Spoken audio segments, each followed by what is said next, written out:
ನಮಸ್ಕಾರ ಸ್ನೇಹಿತರೆ, ನಾನು ರಾಜು ಅಷ್ಟೇ. ನೀವು ನೋಡ್ತೀರಾ center point Kannada YouTube channel. Cockroach party ವಿರುದ್ಧ ಮೋದಿ ಮಿಡ್ ನೈಟ್ ಆಪರೇಷನ್ ಅಥವಾ midnight master stroke. NEET ಹೋರಾಟ ಬಹುತೇಕ ಅಂತ್ಯ. ಬಿಜೆಪಿಗೆ ಜೈ ಅಂದು ಬಿಟ್ರ ಹೋರಾಟಗಾರ ಸೋನಮ್ ವಾಂಗ್ಚುಕ್. ಏನಿದು ಹೊಸ ಅಪ್ಡೇಟ್, ಏನಿದು ಹೊಸ ಬ್ರೇಕಿಂಗ್ ನ್ಯೂಸ್, ಇವೆಲ್ಲವನ್ನು ನೋಡೋದಕ್ಕಿಂತ ಮೊದಲು ಇಲ್ಲೇ ತನಕ ನಮ್ಮ ಚಾನಲ್ನ ಸಬ್ಸ್ಕ್ರೈಬ್ ಮಾಡಿಲ್ಲ ಅಂದರೆ ಈಗಲೇ ಸಬ್ಸ್ಕ್ರೈಬ್ ಮಾಡಿ, ಜೊತೆಗೆ ಕಾಮೆಂಟ್ಗಳ ಮುಖಾಂತರ ತಮ್ಮ ಅಭಿಪ್ರಾಯವನ್ನು ತಿಳಿಸಬಹುದು. ಎಸ್ ವೀಕ್ಷಕರೇ, ದೇಶದಾದ್ಯಂತ ನೀಟ್ ಪೇಪರ್ ಲೀಕ್ ವಿರುದ್ಧದ ಪ್ರತಿಭಟನೆಗಳು ಕೂಡ ಜೋರಾಗ್ತಾ ಇದೆ. ವಿದ್ಯಾರ್ಥಿಗಳು ಬೀದಿಗೆ ಇಳಿದು ಹೋರಾಟವನ್ನು ಮಾಡ್ತಾ ಇದ್ದಾರೆ. ದೆಹಲಿಯ ಜಂತರ್ ಮಂತರ್ನಲ್ಲಿಯೂ ಕೂಡ ಕಳೆದ 3 ದಿನಗಳಿಂದ ಭಾರೀ ಪ್ರತಿಭಟನೆ ಕೂಡ ನಡೀತಾ ಇದೆ. ಈ ಹೊತ್ತಿನಲ್ಲಿ ಗುರುವಾರ ನೀಟ್ ಅಕ್ರಮಗಳ ವಿರುದ್ಧ ಫಾಸ್ಟ್ ಟ್ರ್ಯಾಕ್ ಕೋರ್ಟ್ ಸ್ಥಾಪಿಸುವ ಬಗ್ಗೆ ಮೋದಿ ಕೂಡ ಘೋಷಣೆಯನ್ನು ಮಾಡಿದರು.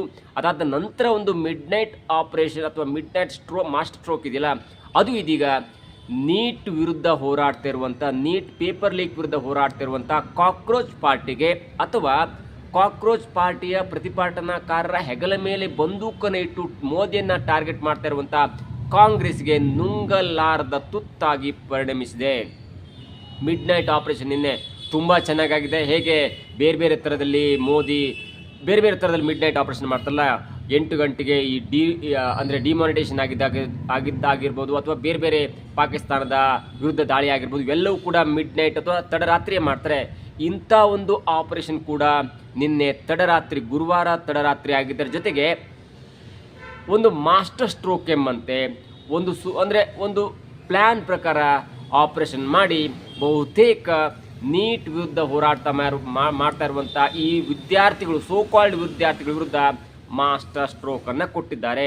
ಜೊತೆಗೆ ಮೋದಿ ಗುರುವಾರ ತಡರಾತ್ರಿ ವಿಡಿಯೋ ಸಂದೇಶವನ್ನು ಕೂಡ ಬಿಡುಗಡೆ ಮಾಡಿದ್ದಾರೆ. ಇಲ್ಲಿ ಮುಖ್ಯವಾಗಿ ಗಮನಿಸಬೇಕಂತ ವಿಚಾರ ಅಂದರೆ, ಮೋದಿ 2014ರಲ್ಲಿ ದೇಶದ ಪ್ರಧಾನಮಂತ್ರಿಯಾಗಿ ಪ್ರಮಾಣ ವಚನ ಸ್ವೀಕಾರ ಮಾಡಿದ 12 ವರ್ಷಗಳ ನಂತರ ಅಥವಾ 12.5 ವರ್ಷಗಳ ನಂತರ ಮೊಟ್ಟ ಮೊದಲ ಬಾರಿಗೆ ಒಂದು ಸೆಲ್ಫಿ ವಿಡಿಯೋವನ್ನು ಮಾಡಿ ಗುರುವಾರ ತಡರಾತ್ರಿ ಅಥವಾ ಮಿಡ್ ನೈಟ್ 12 ಗಂಟೆಗೆ ಒಂದು ವಿಡಿಯೋವನ್ನು ರಿಲೀಸ್ ಮಾಡಿದರು. ಆ ವಿಡಿಯೋದಲ್ಲಿ ಕಠಿಣ ಕ್ರಮದ ಬಗ್ಗೆ ಒಂದು ಭರವಸೆಯನ್ನು ನೀಡಿದರು. ಸ್ನೇಹಿತರೆ, ಪ್ರಶ್ನೆ ಪತ್ರಿಕೆ ಸೋರಿಕೆಯು ಯಾವುದೇ ಸಾಮಾನ್ಯ ವಿಷಯ ಅಲ್ಲ ಎಂಬುದು ಕೂಡ ನನಗೆ ತಿಳಿದಿದೆ. ಇದು ಲಕ್ಷಾಂತರ ವಿದ್ಯಾರ್ಥಿಗಳಿಗೆ ಮತ್ತು ಅವರ ಕುಟುಂಬಗಳಿಗೆ ಅತ್ಯಂತ ನೋವಿನ ಸಂಗತಿಯಾಗಿದೆ. ಅದಕ್ಕಾಗಿಯೇ ಈ ಪೇಪರ್ ಲೀಕ್ ಘಟನೆ ನಡೆದ ತಕ್ಷಣ ಕಳೆದ 2.5 ತಿಂಗಳಲ್ಲಿ ಸರ್ಕಾರವು ಹಲವು ಪ್ರಮುಖ ಕ್ರಮಗಳನ್ನು ಕೈಗೊಂಡಿದೆ. ಇದು ಮೋದಿ ಅವರು ಬಿಡುಗಡೆ ಮಾಡಿದಂಥ ಒಂದು ವಿಡಿಯೋ. ಆ ಬಿಡುಗಡೆ ಮಾಡಿದ ಯಾವ ಟೈಮು? ಗುರುವಾರ 12 ಗಂಟೆಗೆ ಮಾಡಿದ್ದು. ಅದಾದ ನಂತರ ಒಂದೊಂದೇ ಸಿನಿಮಾದ ಕ್ಲೈಮ್ಯಾಕ್ಸ್ ಕೂಡ ತೆಗೆದುಕೊಂಡು ಹೋಗುತ್ತೆ. ಪೇಪರ್ ಲೀಕ್ ಮಾಡಿದ ಅಪರಾಧಿಗಳನ್ನು ಪತ್ತೆ ಹಚ್ಚಿ ಜೈಲಿಗೆ ಕೂಡ ಹಾಕಲಾಗಿದೆ. ವಿದ್ಯಾರ್ಥಿಗಳ 1 ವರ್ಷ ವ್ಯರ್ಥವಾಗಬಾರದು ಎನ್ನುವಂಥ ಕಾರಣಕ್ಕೆ ತಕ್ಷಣವೇ ಪರೀಕ್ಷೆ ಕೈಗೊಳ್ಳುವುದು ಅಗತ್ಯವಾಗಿತ್ತು. ಜೊತೆಗೆ ಸರ್ಕಾರದ ಎಲ್ಲ ಶಕ್ತಿಯನ್ನು ಬಳಸಿ 22 ಲಕ್ಷ ವಿದ್ಯಾರ್ಥಿಗಳಿಗೆ ಮರುಪರೀಕ್ಷೆಯನ್ನು ಕೂಡ ಮಾಡಲಾಯಿತು ಎನ್ನುವುದನ್ನು ಪ್ರಧಾನಿ ತನ್ನ ಒಂದು 2.5 ನಿಮಿಷದ ವಿಡಿಯೋದಲ್ಲಿ ಹೇಳಿಕೊಂಡಿದ್ದಾರೆ. ಈಗ 5-6 ದಿನಗಳ ಹಿಂದೆ ಜುಲೈ 21ಕ್ಕೆ ಇದರ ಫಲಿತಾಂಶವೂ ಕೂಡ ಬಂದಿದೆ. ದೇಶದಾದ್ಯಂತ ವಿದ್ಯಾರ್ಥಿಗಳು ಉತ್ತೀರ್ಣವಾಗಿರುವ ಖುಷಿಯ ವಿಚಾರಗಳು ಕೂಡ ಬಂದಿದೆ. ಆದರೆ ನಾವು ಅಷ್ಟರಲ್ಲೇ ಸಂತೋಷವನ್ನು ಕಾಣಲ್ಲ. ಹೀಗಾಗಿ ಗುರುವಾರ ಫಾಸ್ಟ್ ಟ್ರ್ಯಾಕ್ ಕೋರ್ಟ್ ಸ್ಥಾಪನೆಗಾಗಿ ನಾನು ಇಲಾಖೆಗಳಿಗೆ ಕಟ್ಟುನಿಟ್ಟಿನ ಸೂಚನೆಯನ್ನು ಕೂಡ ನೀಡಿದ್ದೇನೆ.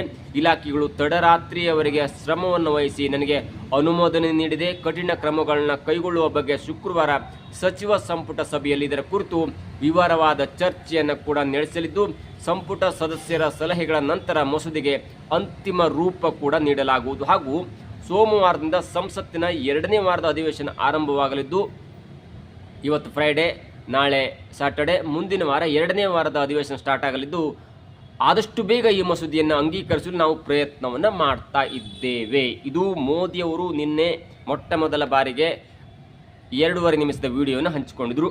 फ्रेंड्स, मैं जानता हूं कि पेपर लीक ये कोई मामूली विषय नहीं है. लाखों विद्यार्थी और उनके अभिभावकों के लिए बहुत ही पीड़ादायक है. और इसलिए पेपर लीक घटना से अब तक पिछले 2.5 महीनों में अनेक विध कदम उठाए गए, गुनहगारों को पकड़ा गया है, वे जेल में पड़े हैं। हमारा सबसे महत्वपूर्ण जिम्मा था कि विद्यार्थियों का एक वर्ष बर्बाद न हो। तत्काल परीक्षाएं लेना बहुत जरूरी था। सरकार ने अभी पूरी शक्ति का उपयोग करके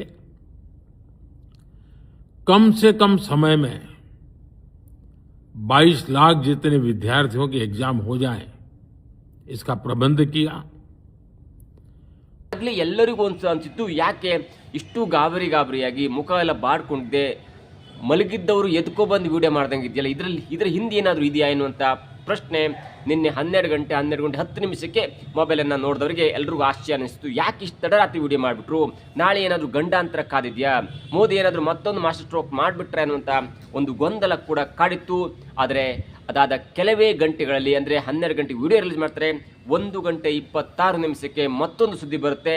ಅದೇನೆಂದರೆ, ಕಳೆದ 26 ದಿನಗಳಿಂದ ಊಟವನ್ನು ತ್ಯಜಿಸಿ ಅಮರಣಾಂತ ಉಪವಾಸವನ್ನು ಮಾಡ್ತಾ ಇದ್ದ, ಜೊತೆಗೆ 36-37 ದಿನಗಳಿಂದ ಈ ಕಾಕ್ರೋಚ್ ಪಾರ್ಟಿಯ ಪ್ರತಿಭಟನೆಗೆ ನೈತಿಕ ಸಪೋರ್ಟ್ ಮಾಡಿ ಜಂತರ್ ಮಂತರ್ನಲ್ಲಿ ಉಪವಾಸ ಸತ್ಯಾಗ್ರಹವನ್ನು ಮಾಡಿ ಒಂದು ಹಂತಕ್ಕೆ ಗೊಂದಲ ಆಗ್ತಿತ್ತು, ಅಥವಾ ಅವರ ಜೀವ ಉಳಿಯೋದೇ ಕಷ್ಟ ಎನ್ನುವಂಥ ಪರಿಸ್ಥಿತಿಯಲ್ಲಿದ್ದಂಥ, ಕೊನೆಗೆ ಸರ್ಕಾರ ಅವರನ್ನು ಆಸ್ಪತ್ರೆಗೆ ಸೇರಿಸಿ ಆಸ್ಪತ್ರೆಯಲ್ಲಿ ಕೂಡ ಉಪವಾಸ ಸತ್ಯಾಗ್ರಹವನ್ನು ಮಾಡ್ತಿದ್ದಂಥ ಸೋನಮ್ ವಾಂಗ್ಚುಕ್ ಅವರು ತಮ್ಮ ಉಪವಾಸವನ್ನು ಅಂತ್ಯಗೊಳಿಸಿದ್ದೇವೆ ಎನ್ನುವಂಥ ವಿಡಿಯೋ ಕೂಡ ರಿಲೀಸ್ ಮಾಡಿಬಿಡ್ತಾರೆ. 1 ಗಂಟೆ, ಅಂದರೆ ಇವತ್ತು ಬೆಳಗ್ಗೆ 1 ಗಂಟೆ 26 ನಿಮಿಷಕ್ಕೆ ಒಂದು ವಿಡಿಯೋ ರಿಲೀಸ್ ಆಗುತ್ತೆ. ಅಷ್ಟರ ಮಟ್ಟಿಗೆ ಒಂದು ಅರ್ಥ ಆಗುತ್ತಿಲ್ಲ, ಮೋದಿ ತಡರಾತ್ರಿ ಎದ್ದು ಯಾಕೆ ವಿಡಿಯೋ ಮಾಡಿದ್ರು, ಇದರ ಮಾಸ್ಟರ್ ಸ್ಟ್ರೋಕ್ ಏನು. ಇದಾದ ನಂತರ ಒಂದು ಹಂತಕ್ಕೆ ನೋಡಿ, ಸುಮ್ಮನೆ ಸೋನಮ್ ವಾಂಗ್ಚುಕ್ ಅವರು ಉಪವಾಸ ಸತ್ಯಾಗ್ರಹವನ್ನು ಅಂತ್ಯ ಮಾಡಿಲ್ಲ. ಆದರೆ 2 ಕಾರಣ ಇತ್ತು.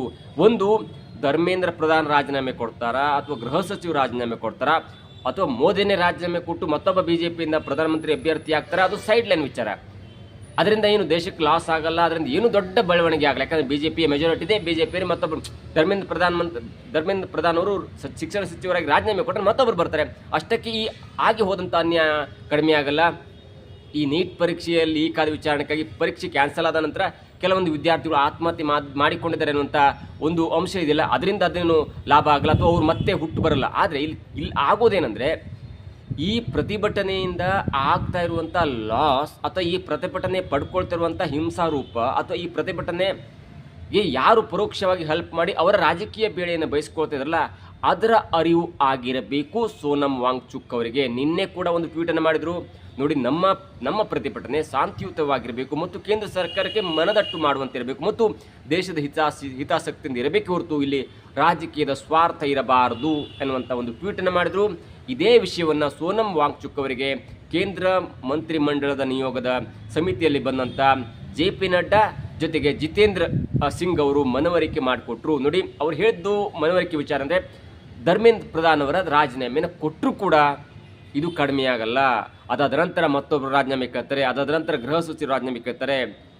ಹೀಗಾಗಿ ನೀವು ಉಪವಾಸ ಸತ್ಯಾಗ್ರಹವನ್ನು ಅಂತ್ಯ ಮಾಡಬೇಕು. ನಿಮ್ಮ ಉದ್ದೇಶ ಏನಂದರೆ, ನೀಟ್ ಪರೀಕ್ಷೆ ಚೆನ್ನಾಗಾಗಬೇಕು, ನೀಟ್ ಪರೀಕ್ಷೆಯ ಒಂದು ಪರೀಕ್ಷಾ ವಿಧಾನ ಉನ್ನತೀಕರಣ ಆಗಬೇಕು, ಜೊತೆಗೆ ಈ ಪರೀಕ್ಷೆಯಲ್ಲಿ ನೊಂದಂಥ ಅಕ್ರಮ ಲೀಕ್ನಿಂದ ನೊಂದಂಥ ವಿದ್ಯಾರ್ಥಿಗಳು ಯಾರು ಸಾವನ್ನಪ್ಪಿದ್ರಲ್ಲ ಅವರಿಗೆ ಒಂದು ಪರಿಹಾರ ಕೊಡಬೇಕು, ಜೊತೆಗೆ ಒಟ್ಟು ಉದ್ದೇಶ ಅಂದರೆ ನೀಟ್ ಪರೀಕ್ಷೆ ಚೆನ್ನಾಗಿ ಆಗಬೇಕೆನ್ನುವಂಥ ಉದ್ದೇಶ ಇದೆಯಲ್ಲ, ಹಾಗೆ ಮಾಡೋದಾದರೆ ನಾವು ಅದಕ್ಕೆ ಸಿದ್ಧವಿದ್ದೇವೆ. ನಿಮ್ಮ ಈ ಕೆಲವೊಂದು ಬೇಡಿಕೆಗಳು ನಾವು ಒಪ್ತೇವೆ. ಮತ್ತು ಇವತ್ತು ಫ್ರೈಡೇ ಅಧಿವೇಶನದಲ್ಲಿ ಸಚಿವ ಸಂಪುಟದಲ್ಲಿ ಒಂದು ನಿರ್ಣಯವನ್ನು ಕೈಗೊಂಡು ಆದಷ್ಟು ಬೇಗ ಮಸೂದೆಯನ್ನು ಮಂಡನೆ ಮಾಡಿ ನೀಟ್ಗೆ ಒಂದು ಪಕ್ಕಾ ಲೆಕ್ಕವನ್ನು ಕೊಡ್ತೇವೆ, ಪಕ್ಕಾ ರೂಪರೇಷೆಯನ್ನು ಕೊಡ್ತೇವೆ. ಹೀಗಾಗಿ ಒಂದು ಹಂತಕ್ಕೆ ನೀವು ಉಪವಾಸ ಸತ್ಯಾಗ್ರಹವನ್ನು ಕೈ ಬಿಡಬೇಕು, 2ನೇ ಹಂತಕ್ಕೆ ನೀವು ಕೈ ಬಿಡಲೇಬೇಕು. ಯಾಕಂದರೆ ನಿಮ್ಮ ಹೋರಾಟ ಒಂದು ಸುಲಭವಾದಂಥ ಒಂದು ಚೆನ್ನಾದ ರೀತಿಯಲ್ಲಿ ಹೋಗ್ತಾ ಇತ್ತು. ಆದರೆ ನಿಮ್ಮ ಹೋರಾಟವನ್ನು ರಾಜಕೀಯಕ್ಕಾಗಿ ರಾಜಕೀಯ ಪಕ್ಷಗಳು, ಬೇರೆ ಬೇರೆ ವಿದೇಶಿ ಹಿತಾಸಕ್ತಿಗಳು, ಅಥವಾ ಕೆಟ್ಟ ಶಕ್ತಿಗಳು, ಕೆಟ್ಟ ಕ್ಷುದ್ರ ಗ್ರಹಗಳು ನಿಮ್ಮನ್ನು ಉಪಯೋಗಿಸ್ಕೊಂಡು, ಈ ವಿದ್ಯಾರ್ಥಿಗಳನ್ನ ಉಪಯೋಗಿಸಿಕೊಂಡು ರಾಜ್ಯದಲ್ಲಿ ದೇಶದಲ್ಲಿ ಹಿಂಸಾಚಾರ ಮಾಡುವಂಥ ಒಂದು ಘಟನೆಗೆ ಬಂದು ಮುಟ್ಟಿದೆ. ಈಗಾಗಲೇ ಬಾಂಗ್ಲಾ ಆಗಿರ್ಬೋದು, ನೇಪಾಳ ಆಗಿರ್ಬೋದು, ಶ್ರೀಲಂಕಾ ಆಗಿರ್ಬೋದು, ಪಾಕಿಸ್ತಾನ ಆಗಿರ್ಬೋದು, ಅಥವಾ ಉಕ್ರೇನ್ ಆಗಿರ್ಬೋದು, ಇವೆಲ್ಲವೂ ಕೂಡ ವಿದ್ಯಾರ್ಥಿಗಳ ಹೋರಾಟದಿಂದ ನಲುಗಿ ಹೋಗಿದೆ. ಅಲ್ಲಿ ಯಾವುದೂ ಕೂಡ ಸದುದ್ದೇಶ ಇರಲಿಲ್ಲ. ಆಡಳಿತ ಪಕ್ಷವನ್ನು ಕೆಳಗಿಳಿಸಬೇಕು ಎನ್ನುವಂಥ ಹುನ್ನಾರಕ್ಕಾಗಿ ಈ ಹೋರಾಟಗಾರರು ಹೆಗಲ ಮೇಲೆ ಬಂದೂಕನ್ನು ಇಟ್ಟು ಹೋರಾಟ ಮಾಡ್ತಾಯಿದ್ರು. ಹೀಗಾಗಿ ಇವತ್ತು ನಾಳೆ ನೀವು ಉಪವಾಸ ಸತ್ಯಾಗ್ರಹವನ್ನು ಬಿಡಲಿಲ್ಲ ಅಂದರೆ ನಿಮ್ಮಂಥ ನಿಯತ್ತಿನ ವ್ಯಕ್ತಿಯನ್ನು ಮುಂದಿಟ್ಕೊಂಡು ಈ ಕಾಕ್ರೋಚ್ ಪಾರ್ಟಿ ಆಗಿರ್ಬೋದು, ಕಾಕ್ರೋಚ್ ಪಾರ್ಟಿ ಹಿಂದೆ ಕಾಂಗ್ರೆಸ್ ಆಗಿರ್ಬೋದು, ಬೇರೆ ಬೇರೆ ಈ ಎಡ ಪಕ್ಷಗಳಾಗಿರ್ಬೋದು, ಇವೆಲ್ಲವೂ ಕೂಡ ನಿಮ್ಮ ಹೋರಾಟದ ಹೆಗಲ ಮೇಲೆ ಬಂದೂಕನ್ನು ಇಟ್ಟು ಹಿಂಸಾಚಾರ ಆಗುತ್ತೆ. ಹಿಂಸಾಚಾರ ಆದಂಥ ವಿದ್ಯಾರ್ಥಿಗಳು ಸಾಯ್ಬೋದು, ಅಲ್ಲಿ ಲಾಠಿ ಚಾರ್ಜ್ ಆಗುತ್ತೆ, ಹಿಂಸಾಚಾರ ಆಗುತ್ತೆ. ಅದಕ್ಕೆ ಮುಖ್ಯವಾಗಿ ನೀವು ಹೊಣೆಗಾರರಾಗಬೇಕಾಗತ್ತೆ. ಜೊತೆಗೆ ಭಾರತದ ಆರ್ಥಿಕ ವ್ಯವಸ್ಥೆ ಕೂಡ ಹದಗೆಡುತ್ತೆ ಮತ್ತು ವಿದೇಶದ ಕೆಟ್ಟ ಶಕ್ತಿಗಳು ಕೂಡ ಭಾರತದ ಮೇಲೆ ಮುಗಿ ಬೀಳುವಂಥ ಸಾಧ್ಯತೆ ಇದ್ದು, ಇವತ್ತು ಕೂಡ ಕಾಕ್ರೋಚ್ ಪಾರ್ಟಿ ದೇಶದಾದ್ಯಂತ ಶಾಂತಿಯುತ ಪ್ರತಿಭಟನೆಗೆ ಅವಕಾಶವನ್ನು ಮಾಡುವಂತೆ ಕರೆ ಕೊಟ್ಟಿದೆ. ಈ ಒಂದು ಪ್ರತಿಭಟನೆ ಜೋರಾಗಿಬಿಟ್ರೆ ಅದಕ್ಕೆ ಕಂಟ್ರೋಲ್ ತಪ್ಪತ್ತೆ. ಪ್ರತಿಭಟನಾಕಾರರ ವಿರುದ್ಧ ಸರ್ಕಾರ ಕ್ರಮ ಕೈಗೊಳ್ಳಲೇಬೇಕಾಗುತ್ತೆ. ಒಬ್ಬ ವಿದ್ಯಾರ್ಥಿ ವ್ಯಕ್ತಿ ಅಲ್ಲಿ ಮರಣ ಅಪ್ಪಿದ್ರೂ ಕೂಡ ಅದು ಹಿಂಸಾಚಾರವನ್ನು ತಲುಪಿ ಮುಂದೆ ಬೆಂಕಿ ಹತ್ತುವಂಥ ಕೆಲಸ ಆಗ್ಬೋದು. ಹೀಗಾಗಿ ನೀವು ಎಲ್ಲ ವಿಷಯವನ್ನು ಮನಗಂಡು ನೀವು ಪ್ರತಿಭಟನೆಯನ್ನು ಅಥವಾ ಉಪವಾಸ ಸತ್ಯಾಗ್ರಹವನ್ನು ಕೈ ಬಿಡಬೇಕು ಎನ್ನುವಂಥ ಮನವರಿಕೆ ಮಾಡಿಕೊಟ್ಟ ನಂತರ ಕೆಲವೇ ನಿಮಿಷಗಳಲ್ಲಿ ಒಂದು ಫೋಟೋ ಬರುತ್ತೆ, ಒಂದು ವಿಡಿಯೋ ಬರುತ್ತೆ. ಅದರಲ್ಲಿ ಸ್ವತಃ ಸೋನಮ್ ವಾಂಗ್ಚುಕ್ ಅವರು ಹೇಳ್ತಾರೆ, ಇಲ್ಲ ಸರ್ಕಾರ ನಮ್ಮ ಬೇಡಿಕೆಗೆ ಸ್ಪಂದಿಸಿದೆ, ನಾಳೆ ಮಸೂದೆ ಮಂಡನೆಯಾಗುತ್ತಂತೆ.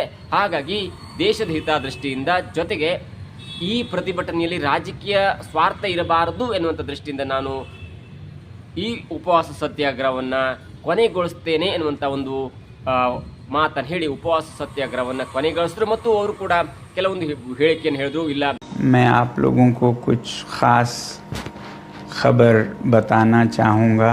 अभी रात के लगभग 12:30 बज रहे हैं. अभी थोड़ी देर पहले केंद्रीय मंत्री जेपी नड्डा साहब और जितेंद्र सिंह साहब यहाँ आए थे और लद्दाख के एपेक्स बॉडी के शीर्ष नेतागण भी यहाँ आए थे. और उससे पहले आप लोगों को मालूम है विभिन्न राजनीतिक दलों के लगभग 65 सांसदों ने आकर और हस्ताक्षर देकर हमसे अनशन तोड़ने के लिए कहा. और वो संसद में इस मुद्दे पर नीट पेपर्स और परीक्षाओं की प्रणाली पर चर्चा करेंगे, ये आश्वासन दिया. और जो सरकार से इस तरफ से मंत्रीगण आए थे उन्होंने भी ये आश्वासन दिया, जिसका कि 2 दिन से हम बहुत ही कड़ा क्या कहेंगे, एक तरह का बार्गेन. ಮೃತಪಟ್ಟ ವಿದ್ಯಾರ್ಥಿಗಳಿಗೆ ಒಳ್ಳೆಯ ಒಂದು ಭರವಸೆ ಅಂದರೆ ಅವರಿಗೆ ಸೂಕ್ತ ಪರಿಹಾರ ಭರವಸೆ ಆಗಿರ್ಬೋದು, ಅಥವಾ ನೀಟ್ ಅಕ್ರಮದ ವಿರುದ್ಧ ಮತ್ತೆ ಕಠಿಣ ಕ್ರಮದ ಭರವಸೆ ಆಗಿರ್ಬೋದು. ಧರ್ಮೇಂದ್ರ ಪ್ರಧಾನ್ ಅವರ ಒಂದು ಸಚಿವ ಸ್ಥಾನಕ್ಕೆ ರಾಜೀನಾಮೆಯ ಒಂದು ವಿಷಯ ಚರ್ಚೆ ಆಗಿಲ್ಲ, ಅದರ ಬಗ್ಗೆ ಯಾರೂ ಮಾತಾಡಲಿಲ್ಲ. ಆದರೆ ಒಟ್ಟಾರೆ ಅಂಶ ಅಂದರೆ ಇದೀಗ 26 ದಿನಗಳಿಂದ ಉಪವಾಸ ಸತ್ಯಾಗ್ರಹವನ್ನು ಮಾಡಿ ಒಂದು ಹಂತಕ್ಕೆ ಕೇಂದ್ರ ಸರ್ಕಾರಕ್ಕೆ ಸಂಕಷ್ಟ ತಂದಿಟ್ಟಂಥ ಸೋನಮ್ ವಾಂಗ್ಚುಕ್ ಅವರು ತಮ್ಮ ಉಪವಾಸ ಸತ್ಯಾಗ್ರಹವನ್ನು ಅಂತ್ಯ ಮಾಡಿದ್ದಾರೆ. ಇದು ಪಾಯಿಂಟ್ ನಂಬರ್ 1.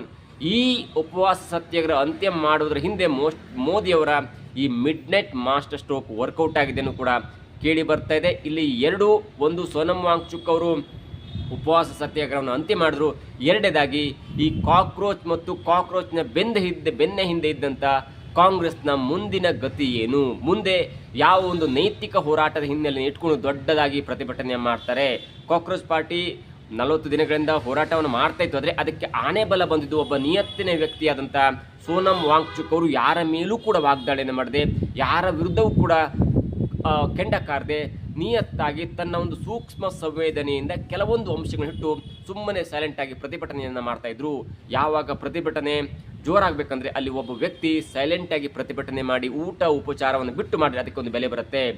ಈ ಹಿಂದೆ ಅಣ್ಣಾಚಾರ್ಯ ಮಾಡಿದ್ರು, ಕೇಜ್ರಿವಾಲ್ ಮಾಡಿದ್ರು, ಈಗ ಸೋನಮ್ ವಾಂಗ್ಚುಕ್ ಕೂಡ ಮಾಡ್ತಾಯಿದ್ರು. ಹಾಗಾಗಿ ಅದಕ್ಕೊಂದು ಬೆಲೆ ಬಂತು. ಆದರೆ ಸೋನಮ್ ವಾಂಗ್ಚುಕ್ ಅವರು ಈ ಪ್ರತಿಭಟನೆಯನ್ನು ಹಿಂದೆ ಸರಿದ ಮೇಲೆ ರಾಜಾರೋಷವಾಗಿ ಸೈನಿಕರ ಮೇಲೆ ಕೆಟ್ಟ ಪದಗಳನ್ನ ಉಪಯೋಗಿಸಿದಂಥ RSS ಬ್ಯಾನ್ ಆಗಬೇಕು, ಅಥವಾ 370 ಆರ್ಟಿಕಲ್ ರದ್ದಾಗಬೇಕು, ಅಥವಾ ಉಮರ್ ಖಾಲಿದಿಗೆ ಜೈ ಎನ್ನುವಂಥ ಈ ಕೆಟ್ಟ ಕ್ರಿಮಿಗಳ ಒಂದು ಪ್ರತಿಭಟನೆ ಯಾವ ಹಂತಕ್ಕೆ ಹೋಗುತ್ತೆ ಮತ್ತು ಎಲ್ಲೇ ತನಕ ಹೋಗುತ್ತೆ, ಪಾರ್ಲಿಮೆಂಟ್ ಸೆಷನ್ ಮುಗಿಯ ತನಕ ಇರುತ್ತಾ ಅಥವಾ ಅದು ಮುಗಿದ ನಂತರ ಇವರು ಕೂಡ ಮುಕ್ತಾಯದ ಹಾದಿಗೆ ಹೋಗ್ತಾರೆ, ಎಲ್ಲವೂ ಕೂಡ ಕಾದು ನೋಡಬೇಕು. ಆದರೆ ಇವತ್ತು ಮಹತ್ವದ ಘಟ್ಟದಲ್ಲಿ ಕಾಕ್ರೋಚ್ ಪಾರ್ಟಿ ಕೂಡ ಒಂದು ಟ್ವೀಟ್ ಮಾಡಿದೆ, ಇಲ್ಲ ನಮ್ಮ ಒಂದು ಸತ್ಯಾಗ್ರಹ ಮುಂದುವರಿಯುತ್ತೆ, ನಮ್ಮ ಪ್ರತಿಭಟನೆ ಮುಂದುವರಿಯುತ್ತೆ ಅನ್ನುವಂಥ ಮಾತನ್ನು ಹೇಳಿ 12 ಗಂಟೆ 30 ನಿಮಿಷಕ್ಕೆ ಕೇಂದ್ರ ನಿಯೋಗ ಮತ್ತು ಈ ಕಾಕ್ರೋಚ್ ಪಾರ್ಟಿಯ ಒಂದು ನಿಯೋಗ ಜೊತೆ ಮಾತುಕತೆ ಇದೆ. ಎಲ್ಲಿ ಅಂದರೆ ಈ ಮೂರನೆಯ ಜಾಗದಲ್ಲಿ ಇವರು ಇಬ್ಬರು ಕೂತು ಮಾತನಾಡ್ತಾರ, ಅಥವಾ ಕಾಕ್ರೋಚ್ ಪಾರ್ಟಿ ಕೂಡ ಒಂದು ಹಂತಕ್ಕೆ ಹಿಂದೆ ಸರಿಯುವಂಥ ಲಕ್ಷಣ ಇದೆ, ಅಲ್ಲೂ ಕೂಡ ಮಧ್ಯಾಹ್ನದ ನಂತರ ಕಾದು ನೋಡಬೇಕು.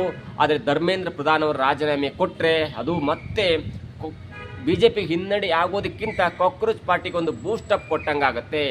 ಏನೇ ಆಗಲಿ ಪ್ರತಿಭಟನೆಗಳಾಗಬೇಕು, ಆದರೆ ಹಿಂಸಾಚಾರ ಆಗದೆ ಇರಲಿ ಎನ್ನುವುದು ಕೂಡ ನಮ್ಮ ಆಶಯ. ಇದಾಗಿತ್ತು ಇವತ್ತಿನ ವಿಶೇಷ. ನೋಡ್ತಾರೆ centre point Kannada YouTube channel.